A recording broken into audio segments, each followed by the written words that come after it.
तो नमस्कार मित्रों, आपका RIC यानी R institute of civil services के चैनल पर हार्दिक स्वागत है।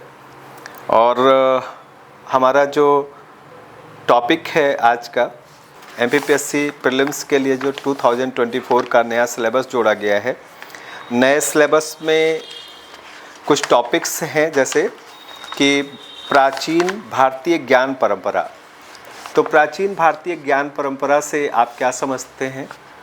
तो प्राचीन भारतीय ज्ञान परंपरा में आपसे वेदों, उपवेदों, ब्राह्मण ग्रंथों, वेदांगों, शरण दर्शन यानी 6 स्कूल्स ऑफ जो इंडियन फिलॉसफी है, इसके बाद बौद्ध दर्शन, न्याय दर्शन, हमारे यहाँ जो वैज्ञानिकों का जो आर्यभट्ट, वराहमिहिर और भास्कर जैसे विद्वानों का जो विज्ञान, ज्योतिष एवं गणित के क्षेत्र में योगदान रहा है, उस योगदान के बारे में, उपनिषदों के बारे में। इसके अलावा भारतीय कला एवं संस्कृति, भारतीय स्थापत्य, भारतीय संगीत, भारतीय नृत्य, ये जो भी प्राचीन परंपराएं रही हैं ज्ञान की, इनके बारे में पूछा जाएगा। प्राचीन भारत में विज्ञान कितना या ज्ञान का क्षेत्र कितना शक्तिशाली था।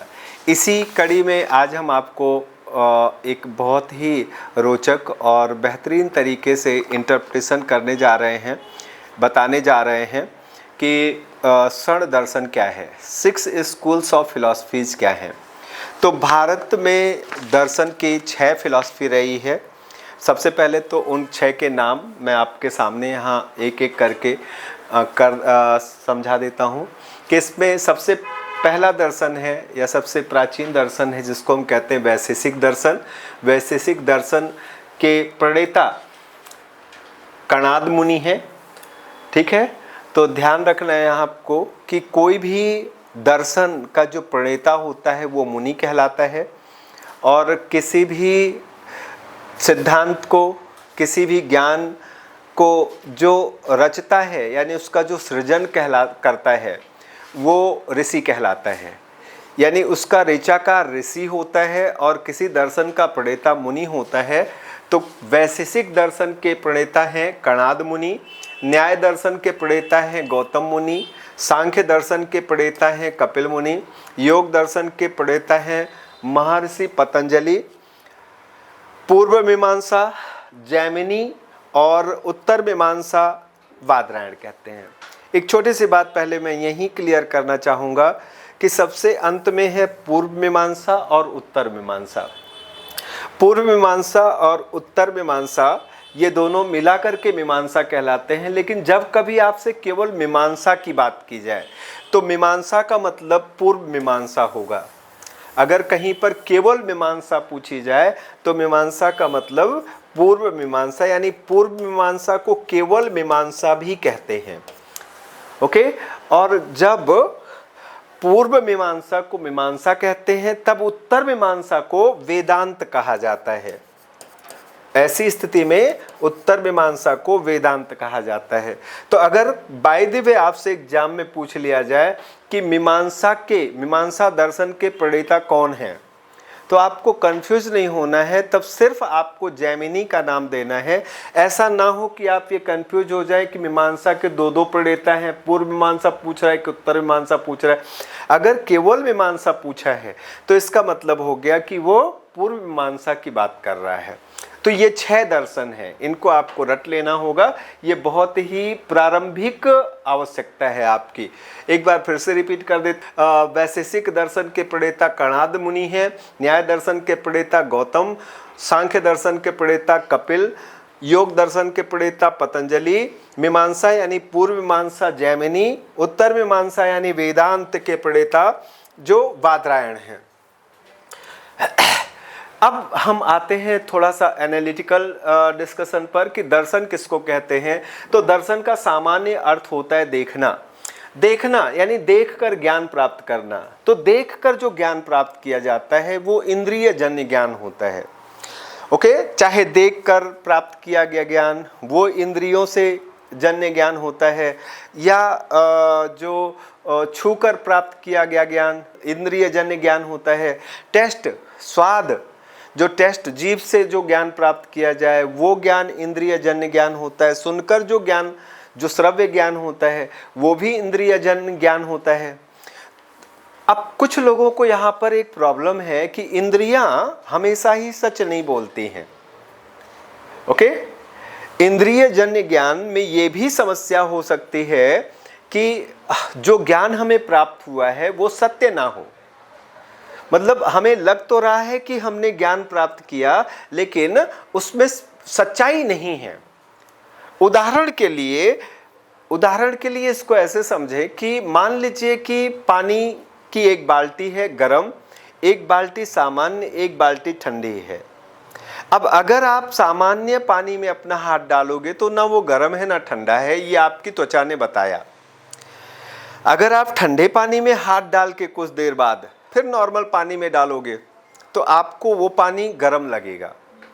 तो सामान्य जो पानी था अब गर्म हो गया, और वही हाथ अगर थोड़ी देर गर्म पानी में रखने के बाद आप फिर नॉर्मल पानी में रखोगे तो पानी आपको अब ठंडा लगेगा।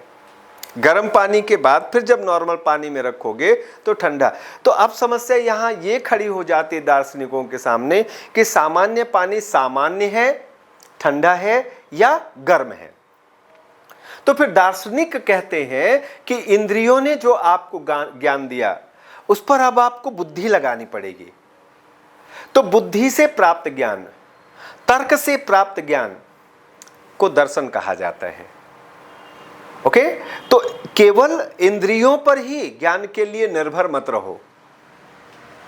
इंद्रियां तो कुछ भी बताएंगी, वहां आपको अपनी बुद्धि लगानी होगी।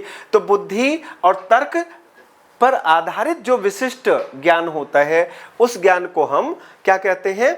उस ज्ञान को हम कहते हैं दर्शन। दर्शन की सबसे बेसिक जो अगर दो एलिमेंट्स हम पूछें कि फिलॉसफी के यानी दर्शन के जो दो बेसिक तत्व हैं वो क्या क्या हैं, तो दर्शन के दो बेसिक तत्वों में से, दो मूलभूत तत्वों में से पहला जो तत्व होगा वो होगा तर्क। और जो आप तर्क दे रहे हो, अब हो सकता है आपका तर्क कुतर्क हो जाए। अगर आप कोई तर्क दे रहे हो तो हम कैसे मान लें?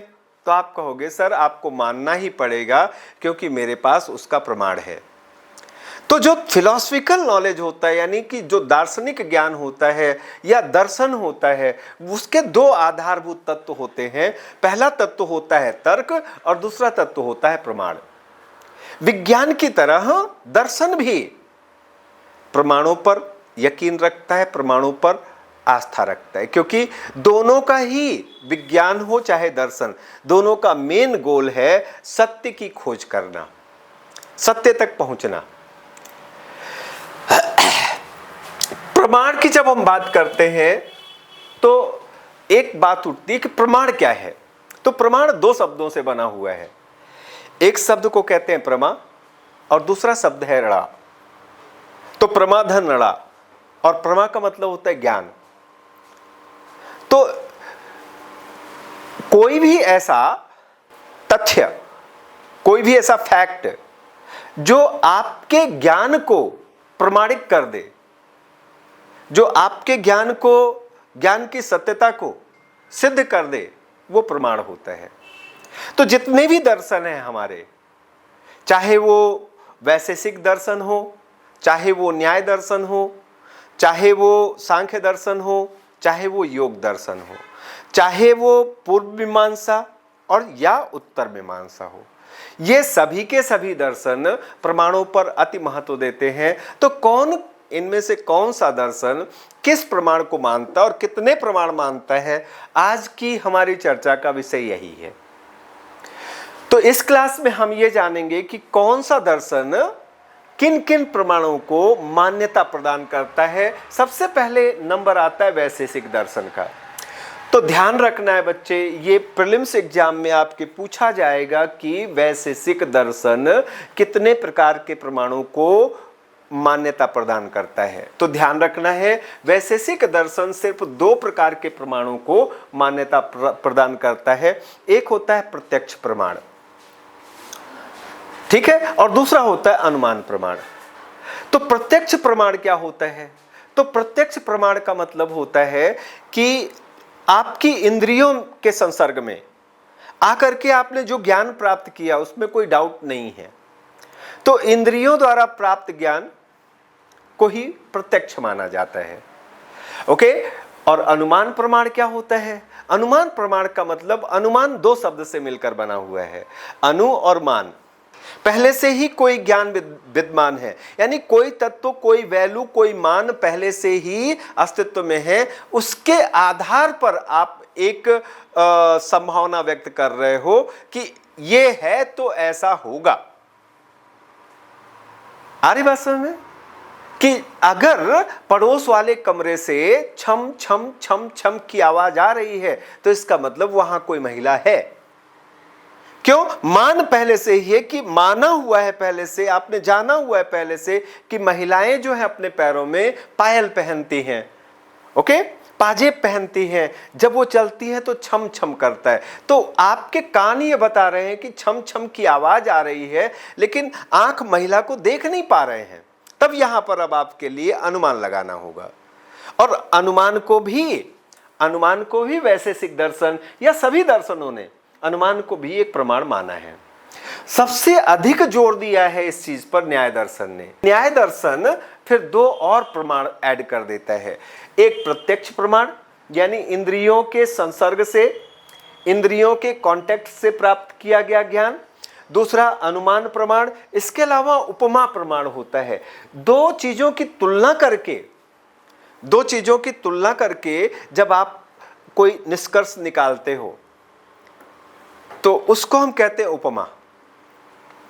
दो वस्तुओं की तुलना करके जब आप कोई धारणा बनाते हो, आप कोई जजमेंट देते हो, तो वो उपमा माना जाता है, और इस तरह का प्रमाण उपमा प्रमाण कहलाता है। इसके बाद होता है तीसरा शब्द प्रमाण।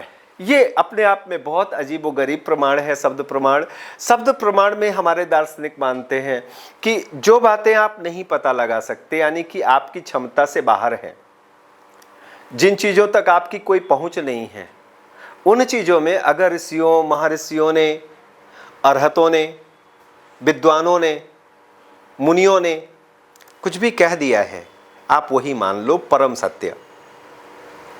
ओके। उनके द्वारा बोला गया ज्ञान शब्द ज्ञान कहलाता है। हमें उसको एग्जामिन करने की जरूरत नहीं है।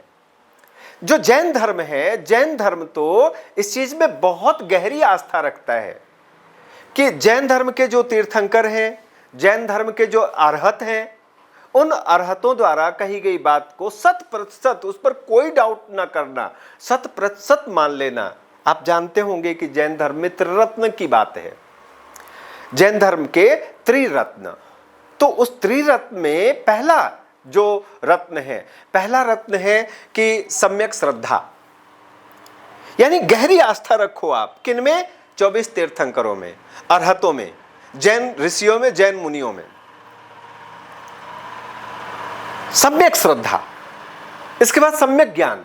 सम्यक ज्ञान का मतलब क्या है? सम्यक ज्ञान का मतलब जैन धर्म ये कहता है, आपकी दृष्टि संकीर्ण है, आपके बस की बात नहीं है परम ज्ञान प्राप्त कर पाना, तो आप उन पर डिपेंड हो जाओ जिन्हें परम ज्ञान प्राप्त हुआ है।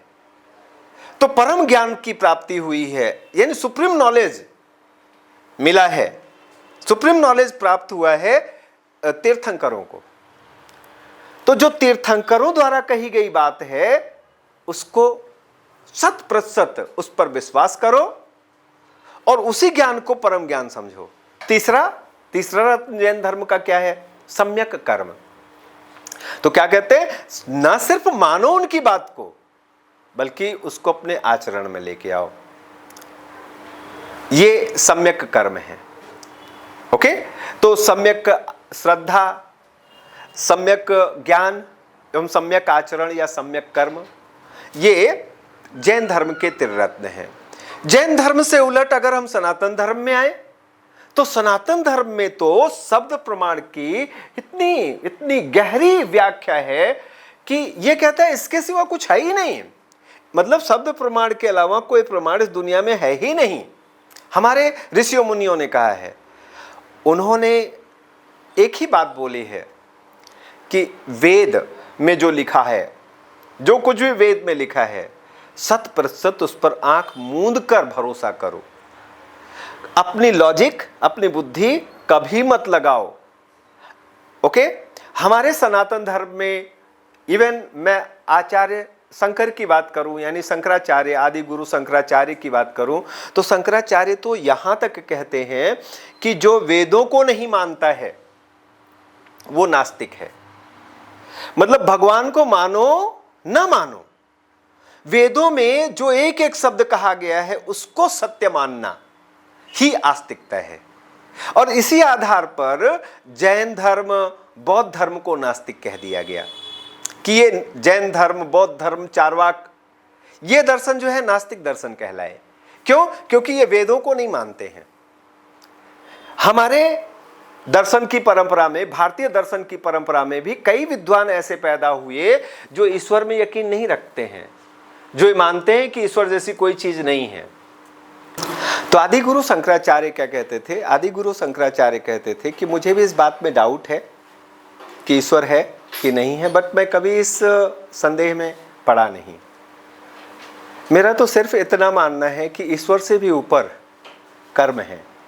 इसी बात को तुलसीदास जी ने कुछ ऐसे कहा है कि कर्म प्रधान विश्व रचि राखा, और जे जस करहि ते तस फल चाखा।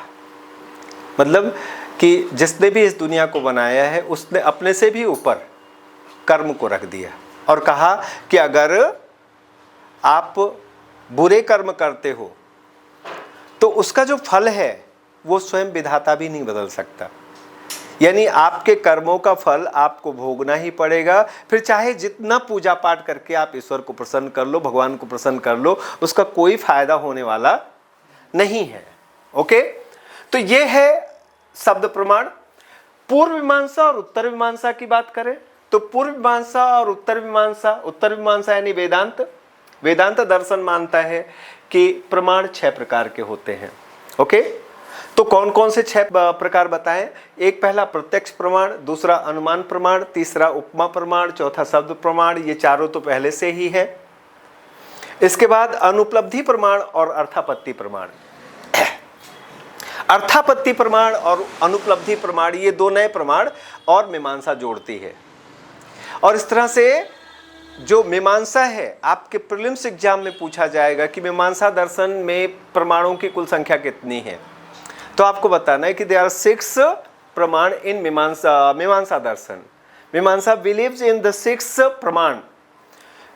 अनुपलब्धि प्रमाण का मतलब क्या होता है? अनुपलब्धि प्रमाण का मतलब होता है कि जो उपलब्ध ना हो वो अपने आप में सत्य का एक प्रमाण होता है। जैसे लाइक मैं कहूं अभी रात है क्या, तो आप कहोगे अभी रात नहीं है, तो ये अनुपलब्धि प्रमाण हो गया।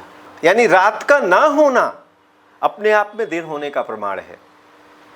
ठीक? हम ये प्रमाणित करें कि आप सच बोल रहे हो, एक तरीका होता है। हम इसके बजाय ये प्रमाणित कर दें कि आप झूठ नहीं बोल रहे हो, तो इसका मतलब हो जाता है कि आप सच बोल रहे हो। तो इस आधार पर जो मैंने प्रमाणित किया कि आप झूठ नहीं बोल रहे हो, इस आधार पर जो मैंने प्रमाणित किया वो अनुपलब्धि प्रमाण हो जाता है। और अर्थापत्ति प्रमाण का मतलब क्या होता है? अर्थापत्ति प्रमाण का मतलब होता है कि अर्थ लगा करके, किसी चीज की मीनिंग निकाल करके कि ऐसा था, इसलिए इस आधार पर मैं ये कह रहा हूं कि ऐसा होगा। जैसे मेरी मां दिल की बहुत अच्छी है, इसलिए मैं कह रहा हूं कि आपकी मम्मी भी आपके लिए बहुत अच्छी होंगी।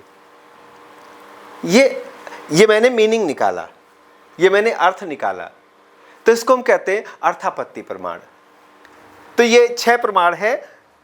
अगर मैं बोलूं एक बार फिर से, तो वैशेषिक दर्शन सिर्फ 2 प्रमाणों की बात करता है। ओके? इसके बाद जो न्याय दर्शन 4 तरह के प्रमाणों की बात करता है, और मीमांसा 6 प्रकार के प्रमाणों की बात करती है। आज बस इतना ही। अगली क्लास में फिर मिलेंगे और इसके आगे मैं इन प्रमाणों पर भी और सारे दर्शनों के बीच में क्या बेसिक डिफरेंस है इस पर भी डिटेल में चर्चा करूंगा कल की क्लास में।